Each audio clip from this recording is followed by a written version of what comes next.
പ്രേക്ഷകർ ഇപ്പോൾ കാണുന്നത്. അവിടെ മത്സരത്തോടെ CPM-ന്റെ കൂടി തൊട്ടിപ്പുറത്ത് ലീഗിന്റെ കൂടി ആ പോലീസുകാർ അവരെ താഴെ ഇറക്കാൻ ശ്രമിക്കുകയാണ്. മലപ്പുറത്ത് അവിടെ നിയന്ത്രിക്കാൻ നേതാക്കളുണ്ടോ എന്നറിയില്ല. ഒരു ചെറിയ സംഘർഷം ലാത്തിചാർജൊക്കെ ഉണ്ടായത്, അത് പിടിവിട്ടു പോകുന്ന പോലെ അവസ്ഥ എന്തായാലും ഉണ്ടായില്ല. ഭാഗ്യം അവിടെ ഷാഹദ് റഹ്മാൻ ചേർന്നു. ഷാഹദ്, എന്താണ് അവസ്ഥ? അവിടെ കൊടി പാറിക്കാൻ വേണ്ടി മുകളിൽ കയറി നിൽക്കുന്ന രണ്ട് മുന്നണിയുടെ പ്രവർത്തകരെ താഴേക്ക് ഇറക്കുകയാണ് പോലീസ്, പിടിച്ചിറക്കുകയാണ്. ഇന്ത്യൻ കായിക താരം, അതായത് ലീഗിന്റെയും ഒപ്പം തന്നെ CPM-ന്റെയും കൊടികൾ നമുക്കറിയാം, നമ്മൾ കഴിഞ്ഞ മണിക്കൂറുകൾ റിപ്പോർട്ട് ചെയ്തതാണ്. അതായത് ആ കൊടികൾ, ലീഗ് പോലീസുകാർ ആ കൊടികൾ കയ്യിൽ നിന്നും പ്രവർത്തകരുടെ കയ്യിൽ നിന്നും കൊടികൾ താഴെ വാങ്ങാനായി ശ്രമിക്കുന്നുണ്ട്. അതുമായി ബന്ധപ്പെട്ട തർക്കമാണ് ഇപ്പോൾ കൂടുതൽ കാര്യങ്ങളിലേക്ക് വഴിമാറുന്നത് എന്നുള്ളതാണ് ഏറ്റവും പ്രധാനപ്പെട്ട കാര്യം. നമ്മൾ നിൽക്കുന്നത് CPM-ന്റെയും ലീഗിന്റെയും കൊടികൾ താഴ്ത്തി, അതായത് CPM-ന്റെയും ലീഗിന്റെയും കൊടികൾ താഴ്ത്തി അതുമായി ബന്ധപ്പെട്ടുള്ള പ്രവർത്തകരുടെ ഇന്ത്യൻ കായിക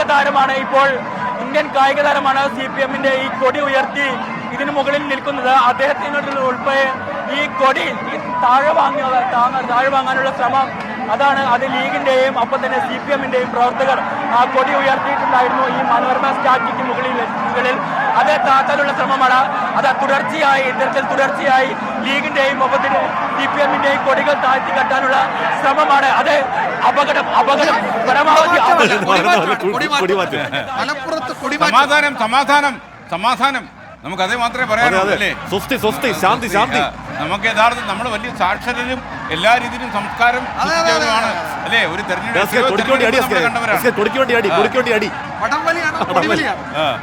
ഓക്കെ, സൂക്ഷിക്കണം. എടുത്ത് താഴെ ചാടിക്കളയുന്നു. വലിയ രാഷ്ട്രീയ ആവേശമാണ് നമ്മൾ പോകുന്ന സ്ഥലങ്ങളിൽ കണ്ടതാണ്. വലിയ രാഷ്ട്രീയ ആവേശമുണ്ട്. ഇതിന് അച്ഛനടാ പറയാം, താഴോട്ടിറങ്ങണ എന്നൊക്കെയാണ് പറയുന്നത്. ചിലപ്പോൾ ഇവര് അഭിനയിക്കുകയാണോ രണ്ടുപേരും? സംശയമുണ്ട്. ഇവരെന്തൊക്കെയോ സംസാരിക്കുന്നുണ്ടല്ലോ. ശബ്ദം ഓഡിയോ ഇല്ല.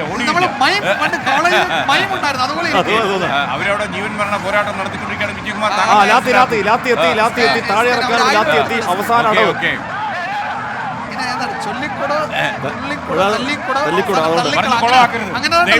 കൊളവാക്കരുത് അല്ലേ? എന്തും സംഭവിക്കാം.